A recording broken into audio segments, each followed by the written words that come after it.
Hello, this is part 3. Let me begin this video with a sincere thank you to all who have watched the earlier 2 parts, gave me thumbs up or thumbs down, and commented. With this video, I will offer my rebuttal and comments on the responses I got from part 1 of the video from both Facebook and YouTube. From the Facebook comments of my first video. Now, some of you have expressed unhappiness over certain unfulfilled promises from the PAP since 2006 general elections.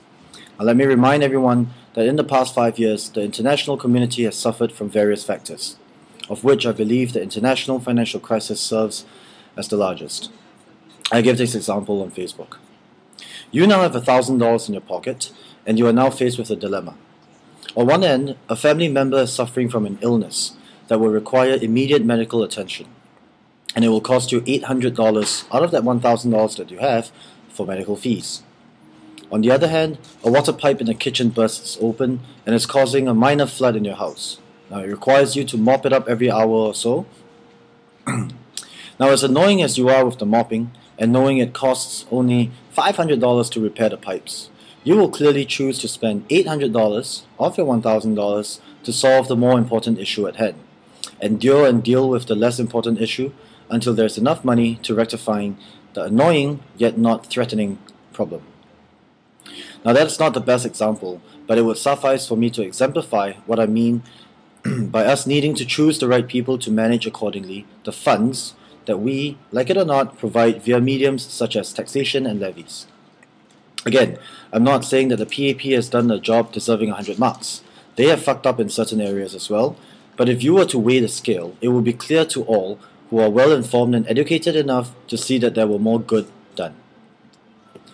From the YouTube comments of my first video, some of you have commented about the problem of foreign talents.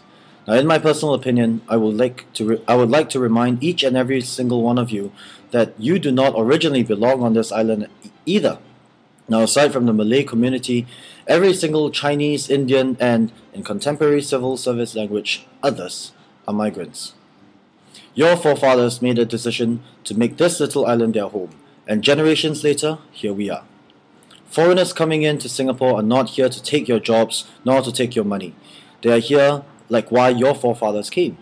This island, small as hell, is an island of opportunity.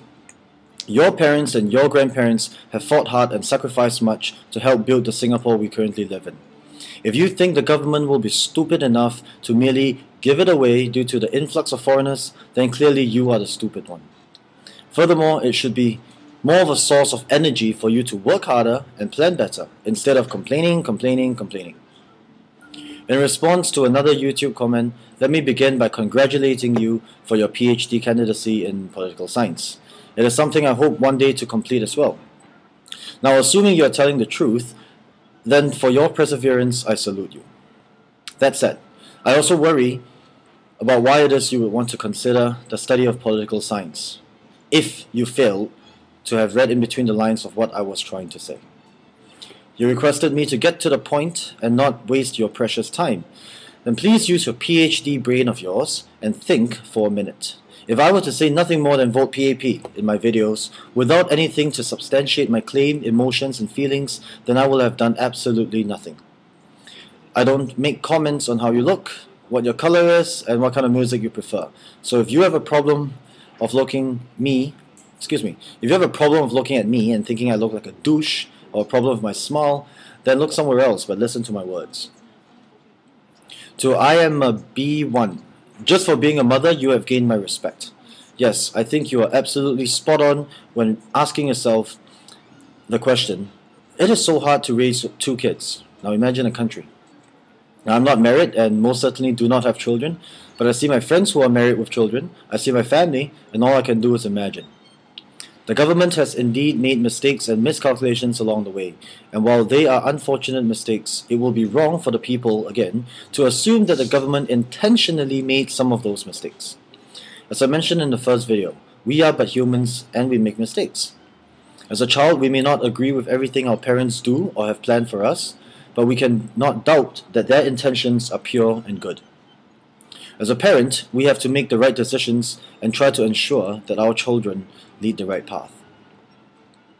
Now, some of you also deem that the government uses a top-down approach when it comes down to managing the nation.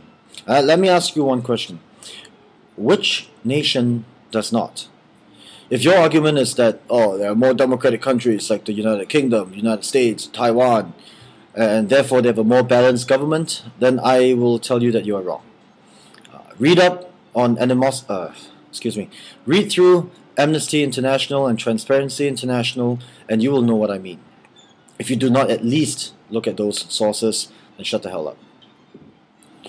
To another YouTube comment from Woodland, Singapore. I don't think you speak for the entire Woodlands, but that's your nick nonetheless. It is precisely because of ill-informed people like you who listen to the sweet talk of the opposition that has sparked me to share my thoughts. So what if Singapore is richer than before? So what if, according to you, we have the largest FX trading center in Asia and the 4th largest economy in ASEAN? Let me remind you that it did not come easy, and it should be the responsibility of every citizen to ensure we continue on this path of progress and not rock the boat. As large and mighty as you think Singapore is, let me tell you how small we truly are. As one of the supposedly largest ports with the most traffic in the world, we are not. If you do not bother to dig out reasons as to why we are actually playing a numbers game, then don't bother to reply. Months back, Singapore's stock exchange wanted to merge with the Australians. Now that did not come through. Assuming it did, it is still approximately a mere 50% in size when compared to Hong Kong. Now I'm not trying to tell nor share who has the bigger dick. I'm reminding you that firstly, it took a lot of hard work for every Singaporean citizen to build Singapore to where we are today. Secondly, we are nowhere near the peak, nor the top, and thus must continue to work hard, save well, and fight on. You are selfish to think and agree that if the opposition takes control, you will have to pay less to the government. There are necessities we have to deal with, and to add on to that, we cannot let our savings be used incorrectly. That concludes my opinions on the comments provided for my first video. Please remember that the government is not perfect because humans as a whole are not perfect, but they are the best there is right now. As a developed nation and a relatively well-educated, with a relatively well-educated population, you should be able to see beyond myopic vision. Thank you.